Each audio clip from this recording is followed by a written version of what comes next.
喂，繼續啦，黃太，你好。你話俾我聽，到底佢揾唔到啊，定係唔去揾啊？揾得唔係咁揾乜嘢啊合理想咯。 ？OK，嗱，我同你講啊，你啊就唔識上網嘅，佢識唔識啊？佢識。冇錯啦，嗱，你都識打嚟揾我啦，啱唔啱啊？係啊。咁點解佢唔識揾呢？佢冇朋友，佢冇同學噶咩？佢就揾得一樣咯。吓？一樣，我揾得一樣。咩叫得一樣啫？如果佢揾得一樣嘅話，你就應該一樣都揾唔到。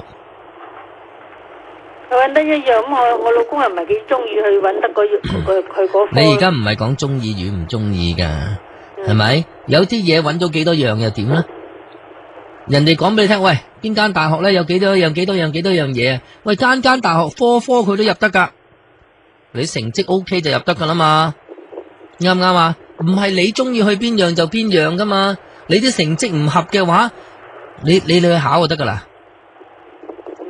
啱唔啱先？咁而家你警察你可以隨時去考噶，人哋請唔請你啊？係咪啊？就要咁噶嘛，唔係人哋有咩好嘢你就可以去攞到噶。點會唔知啫？咩叫揾得一樣啊？嗱，嗰一樣就可能你個女中意嘅，嗰一樣咧可能你個女咧係專長啲嘅，佢覺得佢嘅成績可以入到嘅，有把握嘅，可能其實佢都諗過。嗱，我正話講個學友社係其中之一，每一間大學佢一定識入去嗰個大學裏邊，知道人哋嘅要求係乜嘢嘅，冇可能唔知嘅，係咪？佢有剔到，但係即係嗰科嗰個前途咧，佢唔係咁深入知道咯。邊個知道啊？你話俾我聽。咁邊一個人可以知道邊一科有前途啊？咁啊，所以咪要揾啲人問下咯。你不如揾啲，啲不如求支簽會實際啲啦，我覺得。你嗱，我聽你嗱，我聽。我睇學友社嗰本好舊嗰本嘢，佢話啲人去揾到話佢嗰個前途啊，嗰啲人話佢又揾到啊，嗰啲人。咩嗰啲佢入學之前，佢又睇到嗰啲資料咧，我哋睇唔到呢啲資料嘅。你話俾我聽邊一行有前途啊？你講。我講你啊，你覺得邊一行有前途啊？邊度有？我就係唔知，所以而家先去問咯。我都唔知喎，我都係覺得你有冇拜開神噶？我唔係話拜神去問。唔係你有冇啊？你有冇？或者喺邊度查呢啲不如上網邊度會查到有冇前途噶？喂，有人讀完翻譯咧就去做翻譯，係咪你讀完一定有人請你啊？唔係前途，即係佢個出路啊！即係嗰個 percentage 高唔高啊？失業率高唔高啊？咁啊，譬如你上網查邊度啊？去邊度問或者問到上網查到有啲科目係失業率高嘅，哇！嗰個學系都已經執咗啦。邊一間大學開一間失業率高嘅學系噶？你自己諗下啦。嗰方面啊嘛。唔係啊，嗱，你聽我慢慢講啊。你成日嚟講翻你嗰啲嘢，咁你點明啊？咁樣邊度有人會知道邊一科有前途冇前途嘅？你記唔記得以前啊咩科技網嘅時候啊 IT 啊係咪？咁又話爆破咗喎，咁點啊？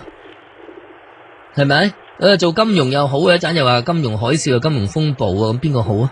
嗱，你話買樓好唔好啊？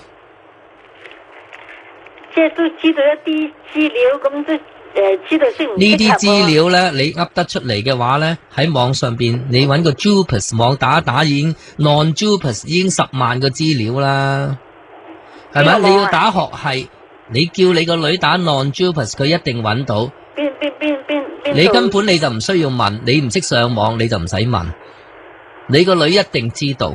你叫佢查 non-JUPAS 嘅字去打上網冇資料，我真係打死都唔信。你個女唔識揾我，打死都唔信，係佢揾咗你哋唔中意啫。OK， 你就當佢唔識揾。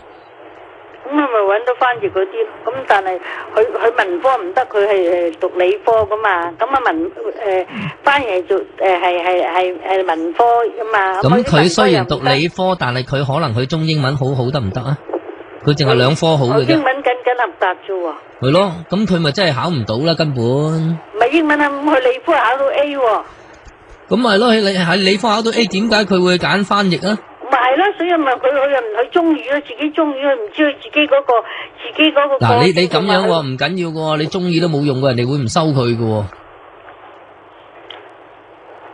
唔係佢中意就得噶喎，你放心喎。如果佢中英文咁差，邊度有人收佢做翻譯啊？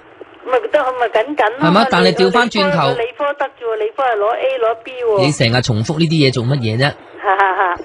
你不斷重複你嗰啲嘢。咁佢就係唔知揾啦，就上網就會揾到，唔知佢點樣揾。而家唔係佢唔知嘅問題，係咪？而家咧佢至多咧就係佢中意嗰啲嘢，就未必佢適合嘅嘢。係咯係咯。啱唔啱啊？係咁多，唔好話佢唔知點揾。嗱，你嘅諗法就錯。你話佢冇時間揾，呢啲係錯。佢大把時間揾。你至多咧可以話佢唔識揾咧，係唔識揾佢自己能力嘅嘢。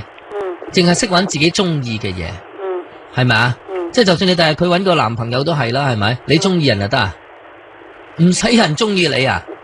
個個都想嫁個有錢人添，你想就嫁到噶？啱唔啱先啊？所以而家唔係佢識唔識揾嘅問題咯，佢都唔知自己嘅能力嘅問題咯，一係就係咪？一係就咁樣嗱，所以你又放心，咁人哋只會唔收佢嘅啫。嗱，你成日唔好話唔知邊度揾，俾查點去了解自己，查啲邊啲網啊？冇一個網可以了解自己嘅。咪佢有啲資料俾佢知道下啊嘛。你一係叫佢睇心理學家，揾個心理醫生，啱唔啱啊？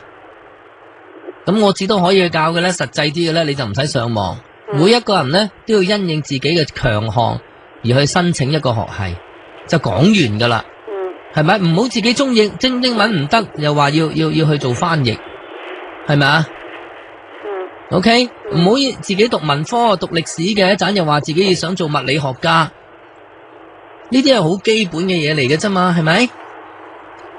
係咪？係。咁如果佢19歲呢啲都唔明嘅話咧，其實我就有啲懷疑啦，係咪？到底係佢唔明啦，定係你唔明啦？係嘛？咁所以你成日你話幫佢揾，你揾完都冇用噶。你可能你揾到，好有前途噶，可能你個女唔適合入噶。係嘛？有前途有咩用啊？係咪？仲有，我唔相信有一個學系咧，就唯獨是佢有前途，大把學系都有前途。唔講多啦，我深信有啲雖然好似冷門咁樣，10個學系一定有7個學系都有前途嘅。如果唔係，係冇人讀嘅，啱唔啱先？咁如果嗰個學系咧讀完之後咧，大部分啲人都失業噶，咁你覺得嗰個學校會唔會開嗰個學系啊？邊個人做蝕本生意啊？開個學系請啲老師喺度冇人讀嘅，因為讀完之後咧都會失業嘅，啱唔啱啊？咁所以你唔好去諗學校嘅問題啦，佢絕對自己應該識揾。你至多要教佢嘅就係話，你因應自己嘅長處，最緊要入到大學。如果唔係，你中意乜都冇用，因為你入唔到。明唔明啊？你教識佢呢個觀念啊，或者你叫上網聽翻啦。係嘛？自己中意冇用嘅，係咪啊？係。OK，嗱，如果你講嘢都嘰嘰格格嘅，咁啊，我中意做電台，我中意做 DJ 啊，咁你話邊有人請你啊？你中意都冇用噶，明唔明啊？我就相信。如果佢中英文唔好，都諗做翻譯嘅話咧，咁我覺得咧調翻轉頭，唔係普通。OK，得啦。嗱，佢話佢自己喺外國讀書，咁啊英文應該好過香港人，咁講佢英文。我又唔係咁信，我又唔信喎。點解外國讀書一定英文好過中國人啊？香港人啊，我又唔信呢樣嘢。係嘛？佢咁好英文嘅話，喺香港都升到啦。使乜去外國啫？係咪啊？而家佢係咪因為英文好好，所以去外國讀書啊？因為香港個讀書環境唔適合。咁咪就係咯，好聽嘅就話唔適合咯，唔好聽嘅咪就係自己曾經懶惰咯，係咪啊？我諗你都心知肚明啦，你個女勤唔勤力係咪啊？前幾年唔勤力嘅，而家勤力。咁咪好咯，咁都知道勤力咯，去到邊度都要勤力噶啦，啱唔啱啊？係咪？去外國唔使勤力啊？喺外國嘅環境咧就係懶惰都 OK 噶，唔係噶嘛，係咪？咁所以咧，佢有自知之明咧就 OK 噶啦。嗱，我哋最緊要咧攞到一個大學嘅入場券，自己中意嘅嘢咧唔代表入得到嘅。咁明白呢個道理咧係實際過你喺度揾邊個網，你自己又唔識，你個女一定識，佢身邊一定有人識，你可以放心唔使幫佢呢啲嘢嘅。OK。反為咧，你揾咗嘅有前途嘅，亦都唔係佢一定入得到嘅，明唔明啊？係啊。OK。係。該晒。